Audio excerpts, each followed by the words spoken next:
Welcome to a walkthrough of the Solar BESS financial model template from eFinancialModels.com. The aim of this video is to explain how this Excel spreadsheet template works. A link to the template is included in the description below. Before we start, please don't forget to subscribe to our channel. This template was designed to study solar farm projects that come with a battery energy storage system called BESS to the grid. This template is especially suitable if you like to model one of the following use cases. For instance, microgrids. This can be a network of residential units that set up a microgrid by using a solar farm and then attach a battery. Another use case are commercial and industrial projects. For instance, if you have a manufacturing plant and you have a rooftop, so you put a solar farm on the roof and also set up a battery. Another use case is price arbitration or grid stabilization services.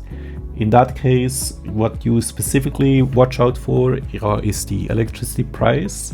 And so what you're going to do is when the price is low, you're going to purchase electricity from grid, you charge the battery, and then once the price is high, you discharge the electricity from the battery and sell it back to the grid. And then you combine this with the electricity produced from the solar farm to further optimize this. Why does it make sense adding a battery to your solar park? When you want to use the produced electricity to save in electricity costs, you will mostly see that you might have a mismatch between the times you need the electricity measured in consumption and when you actually produce it. So there might be times, especially in the evening, you are consuming electricity and then your solar farm already shut down because there's no sunlight. Or in case the solar farm is not as big as in this case, then also there's a mismatch. So what we use the battery for is to basically shift the electricity from the time it is produced to the time where it is needed. And in this case, you can see this is the gray area is the electricity consumption. We produce electricity during the day, we store it into the battery, and then here in the evening hours, we can discharge the battery to save in electricity costs. So the purchase of electricity can be minimized. There's still some hours it might be needed, but you need to configure the solar park and the battery size accordingly so that you can mostly minimize this. What you also might want to do is to not only use the electricity you have produced, but you could even engage in trading activities. So this means if we have low prices in the night, we could also charge the battery at low prices in the night. And then when the price again rises, we discharge the battery, we wait until the solar farm kicks in, we charge the solar farm, and then we discharge the battery again. These opportunities depend a bit on the hourly electricity prices. If you have a country which has a lot of solar electricity capacity installed, you might mostly see this, where basically at noon or where all the solar farms are running, prices will drop because the grid there's so much electricity coming to the market, so they want to incentivize you to sell at this hour to the market. So it's not very attractive to sell to the market. It's better to store the electricity in a battery and wait and then sell when the price is higher. So this would be a price arbitrage opportunity, and we can only do that if we have the means to store the electricity produced in a battery. So this means we want to use the battery to better allocate the electricity available to us to when we actually need it. And we want to save in purchasing electricity at high costs when we can avoid it. Now let me explain the structure of this model. You have here different worksheets, instructions. You have two worksheets with assumptions. Hourly assumptions is only used if you select here the hourly detailed usage model. Otherwise, you wouldn't need to use that. Then you have the monthly sheet. That's basically where all the calculations happens. On the yearly sheet, we aggregate the calculations on a yearly timeline and then present them on a detailed summary and on a executive summary sheet. On the executive summary sheet, you also have the scenario settings, so you can vary some of the main assumptions so that you can understand how changing any of these assumptions will impact the overall profitability of your project. You then also have sheets to calculate returns from investor perspective, taxes, and we have several sheets that you can also use to prepare a presentation to explain your project. This is overall the structure of this model. How to work with this model? What you will have to do is to work through the assumptions outlined here on the assumption sheet. The important sections here are the timeline section of your project. You have to specify capacity and solar yield for the solar farm, the battery capacity. Then also you'll have to go into the prices and which of these sources of revenues you like to enable and to disable. You'll have to work through how much are the investment costs. This is split here for the solar farm and for the battery, the operating costs, and then also the debt financing for the project.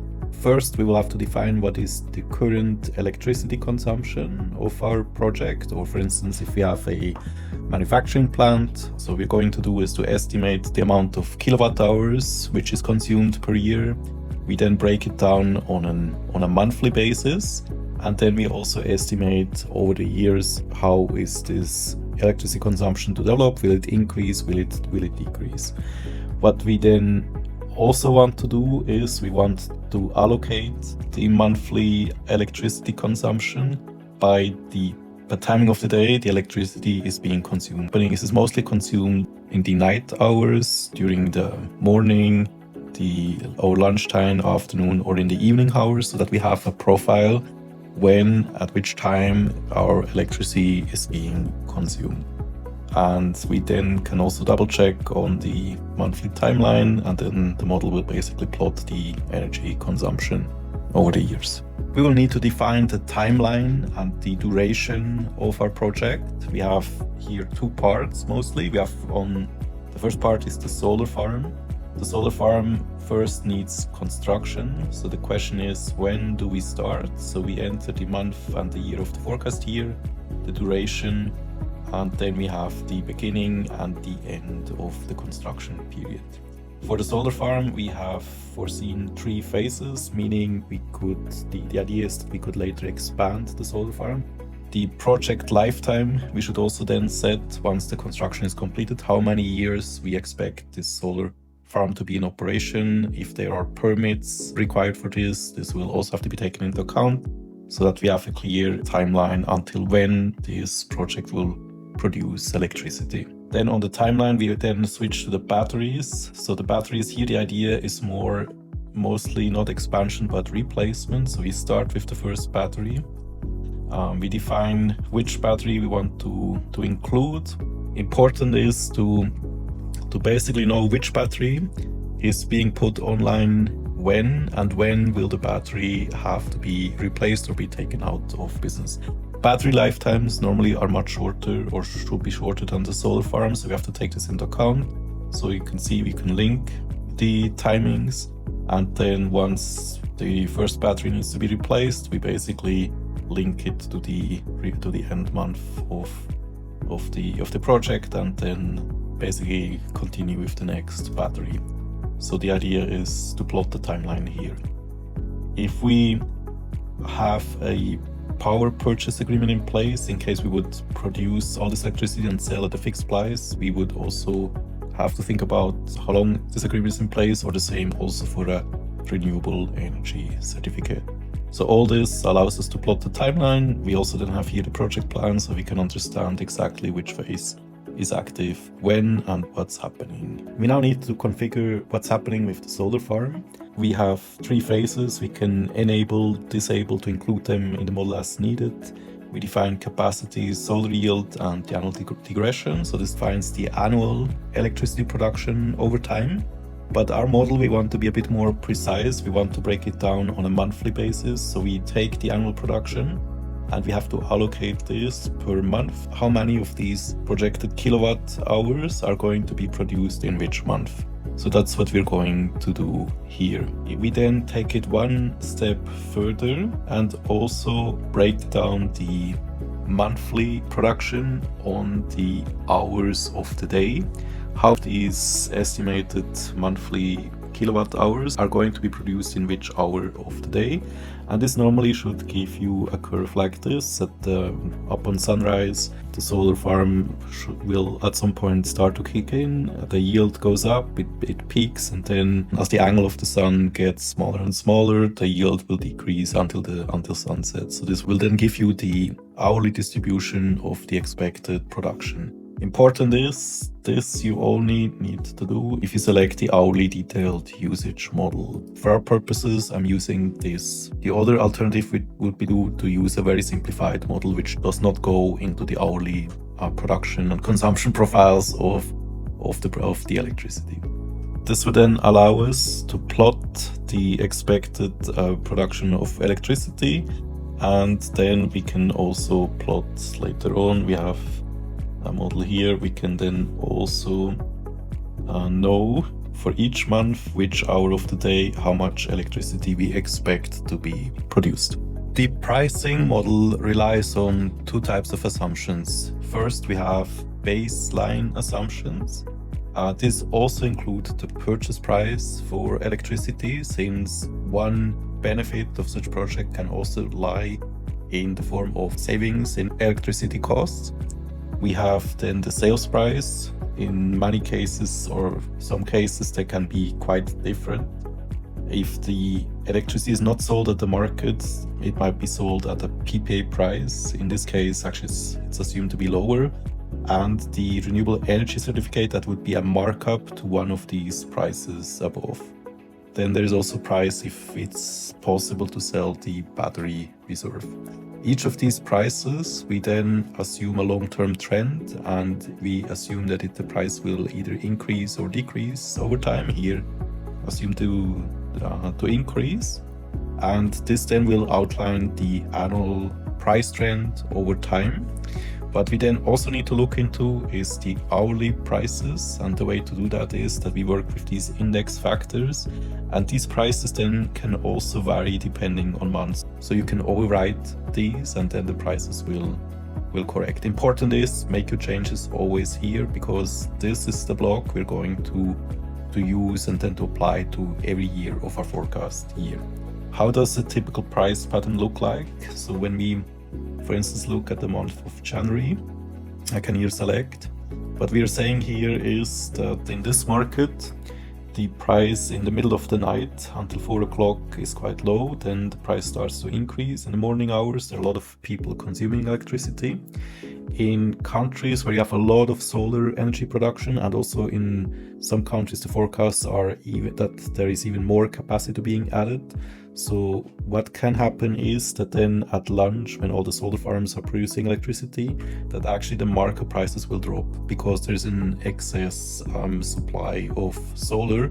So you can only sell solar very cheap, or in some cases there were even negative prices observed. So we need to take this into account, and then also look into the afternoon scenario. What do we expect? Will the price be in the afternoon? Will it go up? And then when it comes night again, then it will go down.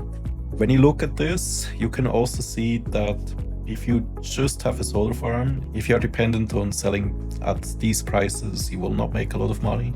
And then the evening would be interesting, but then the sun is already setting. So that's where the battery opportunity becomes very interesting.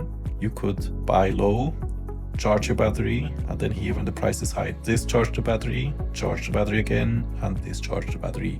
So offering or taking advantage of these hourly prices, and that's why we want to model this so that we can analyze what could be the profit from eventual price arbitrage of using batteries and solar combined. This will then define the price forecast used throughout this model. Now let's look at the batteries.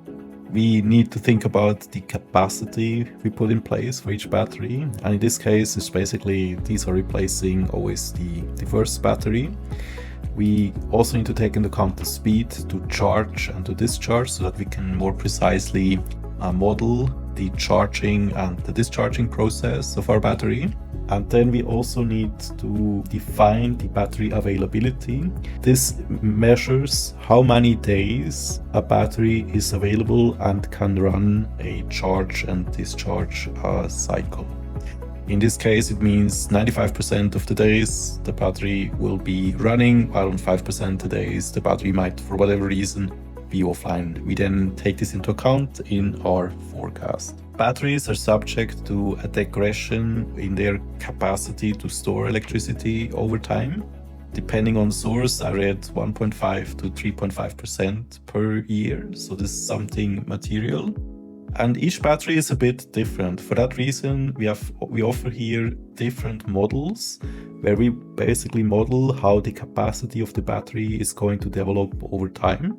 We have here one factor, which is basically would mean that the battery gradually decreases, in this case 1.5% over time.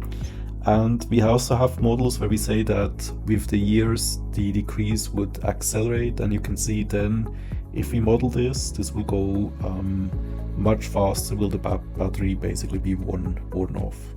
We also have foreseen the case that there are some businesses who claim that actually they can refill the batteries, they recycle the batteries and bring the battery back to nearly full capacity, in this case 95% capacity. So this model might be very interesting if there is the possibility to find such a supplier in the future. If not, you will have to calculate with these fading cycles. We can then say for each battery we're going to install which of these models, fading models, we're going to use, and then we can switch. This allows us then to play around and run different scenarios, how the battery will develop. To replace the battery, the model has two options. You either can work with the timeline, so that you basically say you have a limited period of time, and once it reaches end of life, you go and install the next battery, end of life, and then again the next battery. And for that reason, this is what is modeled here, and it's always the same capacity we put online. However, the last battery we're using a recycling model. In this case, what will happen is we have to deal with that, and you see it can be significant. The capacity of the battery can go down quite a bit. So first time we replace it, the second time we replace it, and the third time we assume that we can find a recycling solution so that our battery capacity can stay up. We could even model a fourth battery cycle because the solar park is 25 years, but in this case I don't do that. So if you model battery replacement, this means this will trigger CAPEX for each battery. We can define how much it will cost, and then it's like a capital expense. The other option is that we just assume a cost to be spent. This then goes through OPEX, this then goes through operations and maintenance costs, and then we just spend that amount to basically bring the battery back up to, in this case, 95% of its capacity. So you have two options, either CAPEX or OPEX to model the battery replacement. The next topic deals with how we're going to use the battery, especially if there is a limit in terms of maximum and minimum load of the battery. So if the battery has a capacity of 500 kilowatt hours of storage, the question is, when you charge and discharge the battery, are you going to fully discharge the battery, or are you only going to discharge it, let's say, and you leave 20% always in the battery? And when you load the battery, you're going up to 100%, or for instance, only up to 90%. So you can see we have here the installed capacity, and 20% is always the minimum load. We never discharge 20%. And why we're doing this? Because some of the battery suppliers will give some guidance and say this is the recommended use for the battery in order to prolong its lifetime. So it really depends how we need to operate the battery, and we either discharge up to a certain down to a certain limit, or fully. If there is a limit to the top, then we cannot fully charge the battery to its full capacity. Then we can only go up to a certain limit, and then what we do is we basically charge, discharge, all the time like this. And the question then is how many cycles we are going to charge and discharge. I'm putting this back to 100%. In this case, I'm assuming that this will work, so we always basically charge and discharge between these two different lines. The battery reserve, we have an option foreseen in our model that we could actually even sell that reserve. This has a value also because there is it can serve as emergency power, and in some cases, if you have grid access, you can also sell this to the grid provider. However, maybe this would need to be a bit higher in that case because it's a bit more serious. And of course there are all restrictions on, but the principle remains, is this monetizable or not? And depending on your answer, you can also include or exclude it from your financial forecast.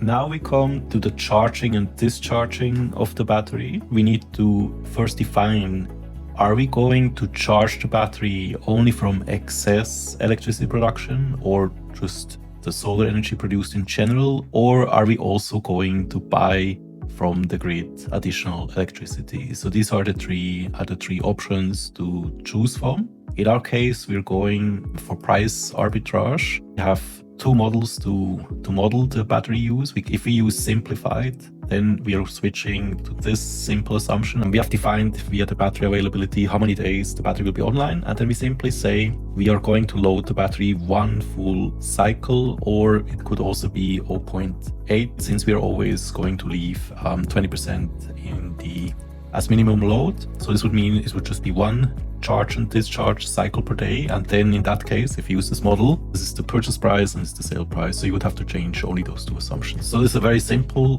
way to do this. It's not very accurate, and for that reason we don't want to use it. We're actually using something a bit more sophisticated, and we are going to analyze how the charging and discharging needs to be done on an hourly basis. And for that, we're switching here to the hourly assumptions. And as you see, if you have this all filled up with production and consumption pattern, you can even divide this by month. So you work this all through, and then you also work through the prices. And important then is to get to this chart. Once you have this chart, you can then go to this section here, and you can define which hours of the day in which month you're going to give the command to the battery to charge or to discharge. As you can see, I have here several blocks. I always put several lines or consecutive lines of charging, discharging, because the battery might take more than 1 hour to charge, discharge. In this case, I'm mostly looking at the electricity prices. When the price is low, I'm going to charge. If the price is high, I'm going to discharge. That's what I'm basically doing here. In this case, assuming I can get cheap electricity at noon, so I actually, in this case, it will mean that I will use the electricity I produce, I will go into the battery. And then here I have the numbers. We look at the daily consumption, production and storage profile. How to read this chart, just as a reminder. You have here this chart here, which basically tells you the consumption and the production. At the point there is a mismatch. But this mismatch we can now accommodate by using our battery and our strategy. So what we're going to do is, if the sun is up, you see electricity is being produced. Then we have here the consumption. This also is on the rise. We are working during the day in this case. And the red is basically where we have to purchase electricity. But what we're going to do is that we load the battery during the night. The battery is charged. And then here, once we need electricity, we discharge the battery. So, and that's why we don't have to purchase not much electricity during these hours actually. And we could go and further fine-tune and our configurations. Maybe we can get even rid of all the red, or we take a bigger battery, so maybe we can get rid of all the red. So in this case, we discharge the battery. We are producing more and more electricity, so we have a lot of excess electricity. We charge the battery again, and then we can use the charge to basically meet the electricity consumption in the evening. And then once the battery is discharged, we don't fully discharge, we keep a reserve. But once we are down to the reserve, then whatever is missing, only that we have to purchase. And then based on this chart, we do our calculation. We can basically then figure out how much electricity we have to purchase, how much electricity we can sell, and how much electricity we can save. And this calculation will then also allow us to get an estimate of the daily profit, in this case per kilowatt hour we can do.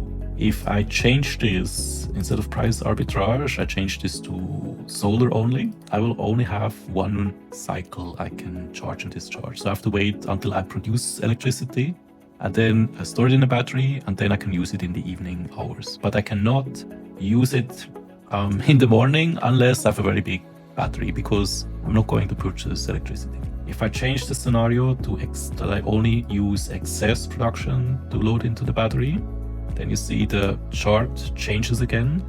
And in this case, I would have to adjust the battery size. You see, I'm charging the battery, but this is not fully charged. This is my battery is much larger. I'm not using the full battery.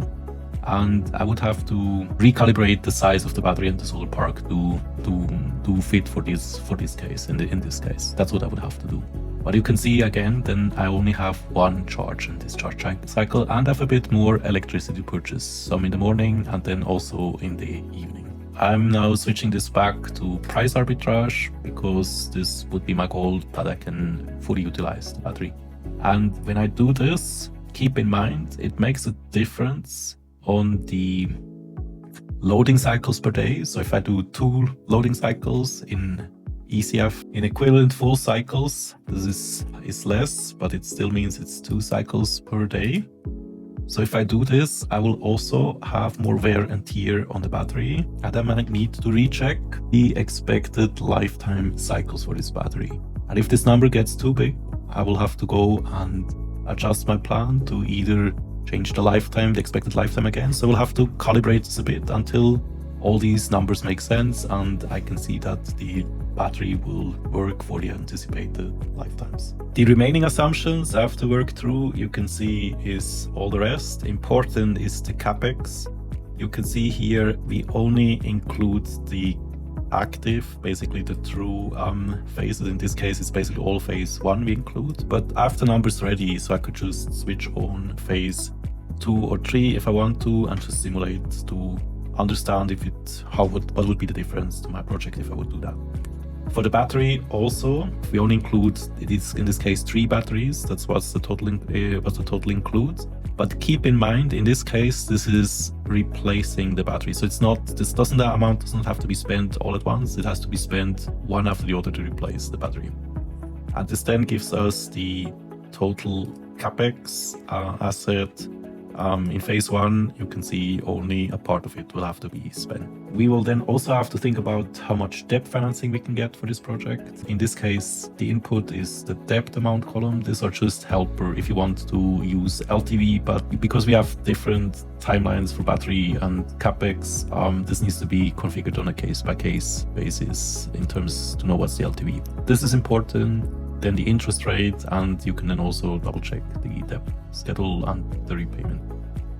And then, of course, we need to think also about the operating costs. If we use battery recycling, then we will consider this as an OPEX or an operations maintenance cost. And then basically we take an assumption, how much does it cost to refill or recycle a battery? That would be that expense. And this is an irregular expense. We're only replacing, in this case, it's not happening in the first years. And then we basically go through the different cost items. Most costs you can enter as a dollar amount per month in this case. Maybe there is a cash reserve we need here. I always use the cash reserve to get to rounded figures. Let's say I want here equity 100,000 this year. I use the cash reserve to round this. For taxes, there are different ways to model taxes. Here is a model we have used previously. You can use that. We also with investment tax credits, you would basically, you can estimate how much of the capital spending is acknowledged as in ITCs. So you can, most of the cases you might want to use that and then see what's the effect on taxes. So these are more or less the assumptions you have to work through. As you can see, there are several switches, on and off selectors, so feel free to play around with the assumptions and calibrate the project as it reflects your specifications. Now, based on the configuration of the solar park and the battery, the model will then populate a financial forecast consisting of income statement, balance sheet, cash flow statement, and then we'll calculate the overall profitability of this project. This is then mostly using the free cash flow forecast, and we can then basically see how much cash is going in and going out. This can be done with and without debt financing. Unlevered is without, and levered is with debt financing. And that's why the levered metrics normally are a bit better because they benefit from debt financing. But if we separate this, we can understand what's the effect of this leverage effect. The calculations are summarized on the summary sheet, and you can also use these scenario parameters to simulate what happens if your electricity consumption would be 10% higher or 10% lower. This takes a while to calculate, but then you can see the effect.